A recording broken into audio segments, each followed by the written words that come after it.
Hello everyone, welcome back to the new video. My name is Harshvardhan और आप देख रहे हैं स्टॉक रिव्यू। सो आज दोस्तों हम ऐसे स्टॉक के बारे में बात करने वाले हैं जहां पे हमें ब्रेकआउट भी देखने को मिल रहा है और साथ में ये ब्रेकआउट जो है वो मल्टी ईयर ब्रेकआउट भी देखने को मिल रहा है।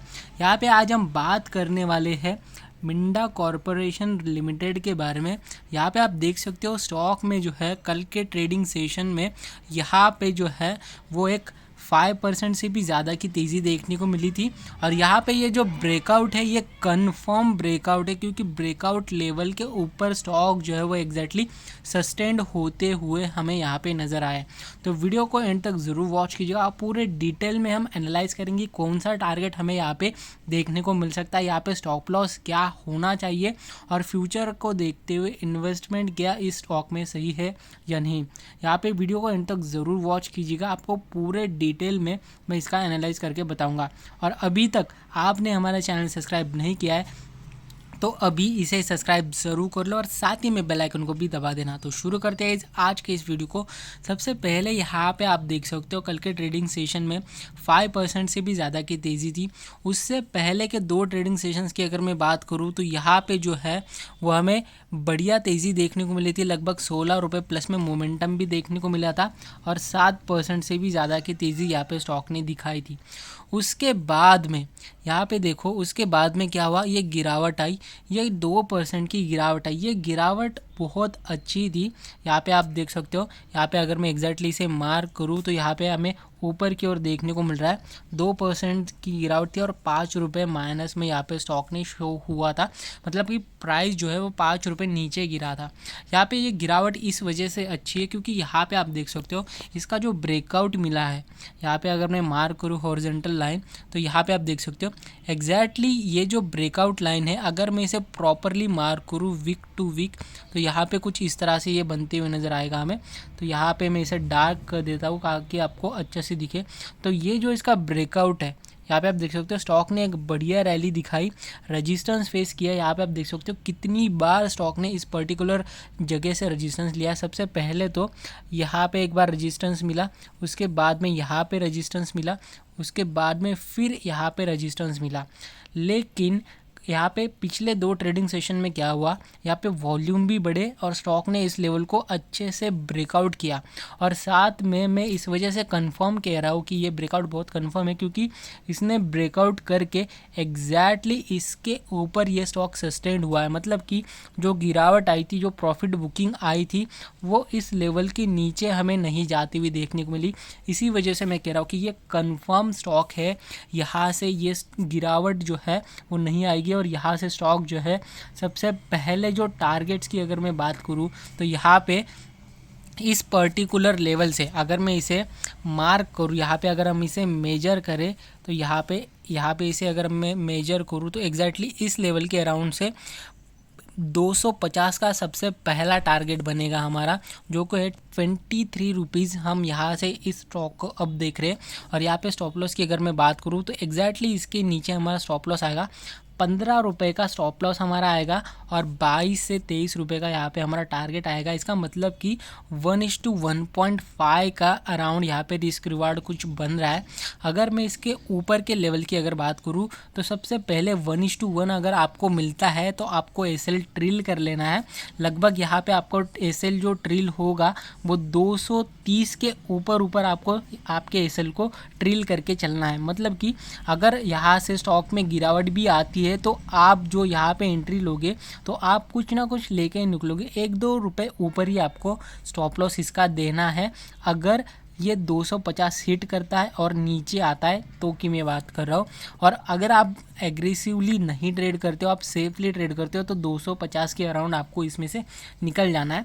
यहाँ पे शॉर्ट टर्म के ये कुछ इसके टारगेट्स है। यहाँ पे जो मैं बात कर रहा था मल्टी ईयर ब्रेकआउट यहाँ पे देखने को मिल रहा है। अगर मैं इस चार्ट को छोटा करूँ तो यहाँ पे आप देख सकते हो ये जो रजिस्टेंस है, यहाँ पे आप एग्जैक्टली देखिएगा, ये रजिस्टेंस है जो कि 2018 के अराउंड देखने को मिला था और आज की डेट में जाके इस रजिस्टेंस का ब्रेकआउट देखने को मिल रहा है। इसका मतलब कि ये मल्टी ईयर ब्रेकआउट भी कंफर्मेशन है। और यहाँ से जो शॉर्ट टर्म रेंज है, स्टॉक की जो शॉर्ट टर्म रेंज थी, अगर मैं इसे मार्क करूँ पर्टिकुलर इस रेंज को तो यहाँ पे आपको कुछ इस तरह से देखने को मिलेगा।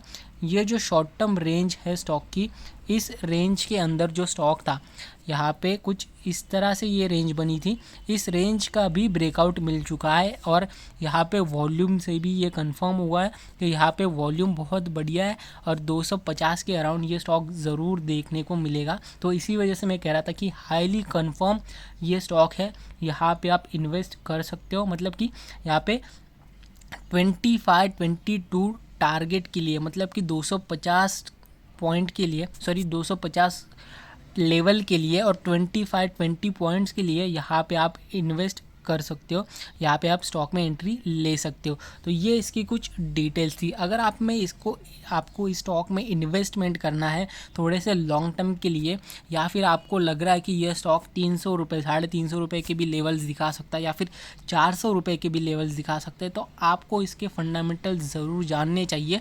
और हम चलते अब इसके फंडामेंटल्स की ओर। और अभी तक आपने वीडियो देखा है तो एक लाइक ज़रूर करिएगा। तो चलते हैं हम फंडामेंटल्स की ओर। तो यहाँ पे मैं आपको इसके फंडामेंटल्स दिखा देता हूँ। तो सबसे पहले हमें यहाँ पे मार्केट कैप देखने को मिल जाता है, 5,500 करोड़ से ज़्यादा का इसका मार्केट कैप है। हाई और लो की अगर मैं बात करूँ तो 91 रुपीज़ का ये स्टॉक था लास्ट 1 ईयर पहले, और आज की डेट में 230 रुपये का हाई लगा चुका है। इसका मतलब ये है कि यहाँ पे शेयर होल्डर्स का पैसा जो है वो ऑलरेडी हमें दुगना होते हुए नज़र आ रहा है। अगर मैं यहाँ पे रिटर्न्स की बात करूँ, रिटर्न ऑन इक्विटी, तो यहाँ पे 4% से भी ज़्यादा के लगभग 5% के अराउंड रिटर्न्स देखने को मिल जाते हैं। यहाँ पे अगर मैं बात करूँ क्वार्टरली सेल्स की, तो यहाँ पे आप देख सकते हो रिजल्ट्स की अगर मैं बात करूँ तो दिसंबर क्वार्टर में इन्होंने जो सेल्स किया था 738 करोड़ से भी ज़्यादा के सेल्स है। और यहाँ पे ये नंबर जो है वो हमें रिसेंट कुछ क्वार्टर से लगभग 2020 के दिसंबर क्वार्टर से बढ़ते हुए नज़र आ रहा है। उससे पहले की अगर मैं बात करूँ 2019 के क्वार्टर्स की, तो ये नंबर हमें कुछ कम देखने को मिल रहा था, लेकिन रिसेंट क्वार्टर में ये नंबर भी बढ़ते हुए नज़र आ रहा है। यहाँ पे अगर मैं प्रॉफिट और लॉस की बात करूँ तो टैक्स कटने से पहले यहाँ पे आप देख सकते हो बिफोर टैक्स कटने से पहले लगभग 170 करोड़ से भी ज़्यादा का इनके पास प्रॉफिट था, और नेट प्रॉफिट जो बचता है टैक्स कटने के बाद में यहाँ पे 129 करोड़ के अराउंड देखने को मिला है। यहाँ पे अगर बात करी जाए पिछले कुछ क्वार्टर की, तो यहाँ पे हमें एक बड़ा लॉस भी देखने को मिला था। इस क्वार्टर की अगर मैं देखूँ तो ये क्वार्टर कुछ मार्च 2020 का ये क्वार्टर है, कोविड की वजह से ही हमें ये फॉल देखने को मिला था और यहाँ पे 200 करोड़ से भी ज़्यादा का लॉस देखने को मिला था। उसके बाद में थोड़ा थोड़ा रिकवर किया है। पिछला जो क्वार्टर जो इन्होंने दिखाया है लगभग यहाँ पे अगर मैं दिखाऊँ तो 2021 का क्वार्टर है मार्च का, तो इस क्वार्टर में इनको जो है वो 53 करोड़ का प्रॉफिट हुआ। और रीसेंट क्वार्टर की अगर मैं बात करूँ तो ये प्रॉफिट जो है वो 3 गुना बढ़ते हुए नज़र आ रहा है। इसके मतलब कि कंपनी बहुत फास्टली ग्रो करती हुई नज़र आ रही है। टोटल एसेट्स की अगर हम बात करें तो यहाँ पे हमें टोटल एसेट्स करंट जो देखने को मिलते हैं 2000 करोड़ से भी ज़्यादा के टोटल एसेट्स हैं। नेट कैश फ्लो जो है वो हमें यहाँ पे नेगेटिव 42 करोड़ माइनस में देखने को मिल रहा है।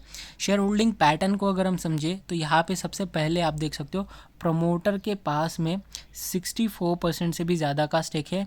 2020 में इन्होंने स्टेक बेचा है। 2020 के क्वार्टर्स की अगर मैं बात करूँ तो सितंबर क्वार्टर में 68% का स्टेक था, 4% का स्टेक यहाँ पे प्रमोटर्स ने बेचा है। एफआईज और डीआईज की अगर मैं बात करूँ तो सबसे पहले एफआईज जो आते हैं यहाँ पे 5% का स्टेक है एफआईज का। डीआईज की अगर मैं बात करूँ तो 7% से भी ज़्यादा का स्टेक था इनका यहाँ पे लगभग 2019 के क्वार्टर में। वहीं पे इन्होंने 2020 में थोड़ी सी बिकवाली भी की थी, 19 से ही बिकवाली स्टार्ट कर दी थी। 2020 में यहाँ पे 5% का स्टेक देखने को मिला, लेकिन जैसे ही 2021 आया यहाँ पे देख सकते हो आप किस तरह से हर क्वार्टर में इन्होंने अपने होल्डिंग जो है वो बढ़ाई है, नंबर्स यहाँ पे बढ़ते हुए नज़र आए और करंट जो है 13% से ज़्यादा का स्टेक डीआईज होल्ड करते हुए नज़र आ रही है। पब्लिक इन्वेस्टमेंट अगर हम देखें तो 15% की है। ऑथर इन्वेस्टर्स अगर हम देखें तो 1% के देखने को मिल जाते हैं। तो ओवरऑल शेयर होल्डिंग पैटर्न जो है वो बहुत बढ़िया है। एफआईज और डीआईज भी इसमें हमें इन्वेस्टेड नज़र आती है। यहाँ पे अगर मैं बात करूँ फंडामेंटल्स की तो फंडामेंटल बहुत अच्छे ग्रो होते हुए नज़र आ रही है। जैसे कि पिछले 2 क्वार्टर में जिस तरह से उनका प्रॉफिट बढ़ा है और यहाँ पे डीआईएस ने भी एग्रेसिवली यहाँ पे बाइंग की है, अपनी होल्डिंग्स बढ़ाई है। इसका मतलब कि यहाँ पे स्टॉक हायर लेवल पे आपको देखने को मिल सकता है आने वाले दिनों में। तो आज के दिन में बहुत बढ़िया लेवल है जहाँ पे बहुत सस्ते लेवल के अराउंड आपको स्टॉक मिल रहा है। हाईली कंफर्म ब्रेकआउट है, यहाँ से बड़े आपको टारगेट ज़रूर देखने को मिलने चाहिए। तो गाइज इतना ही था इस वीडियो में। अगर ये वीडियो आपको पसंद आया तो चैनल को लाइक शेयर सब्सक्राइब ज़रूर करिएगा। मिलते हैं नेक्स्ट वीडियो में, तब तक के लिए जय हिंद।